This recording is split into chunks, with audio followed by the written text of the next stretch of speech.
আসসালামু আলাইকুম ওয়া রাহমাতুল্লাহ। জাহান্নাম সেই আগুনের বাসস্থানকে বলা হয় যেখানে রেখে সৃষ্টিকর্তা আল্লাহ তার অবাধ্য বান্দাদেরকে শাস্তি দেবেন। ফরাসিতে একে দোজখ বলা হয়, বাংলাতে নরক। এটিকে আগুনের কারাগার বা জেলখানাও বলা যেতে পারে, যেখানে আল্লাহদ্রোহীরা চিরবন্দী থাকবে। যারা আল্লাহকে অবিশ্বাস করে, জান্নাত জাহান্নাম অবিশ্বাস করে, নবী রাসূলকে মিথ্যা মনে করে, যারা পাপ করে, অন্যায় ও অপরাধ করে, তাদের পারলৌকিক ঠিকানা হবে এই দোজখ।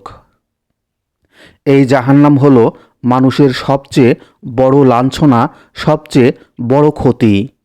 মহান আল্লাহই সে কথা বলেছেন। অর্থাৎ, হে আমাদের প্রতিপালক, তুমি যাকে দোজখে প্রবেশ করাবে তাকে নিশ্চয় লাঞ্ছিত করবে, আর অত্যাচারীদের জন্য কোনো সাহায্যকারী নেই। সূরা আলে ইমরান ১৯২। অর্থাৎ, তারা কি জানে না যে যে ব্যক্তি আল্লাহ ও তার রাসূলের বিরুদ্ধাচারণ করে, তাহলে সুনিশ্চিতভাবে তার জন্য রয়েছে জাহান্নামের আগুন। সে তাতে অনন্তকাল থাকবে। এটা হচ্ছে চরম লাঞ্ছনা। সূরা তাওবা আয়াত ৬৩।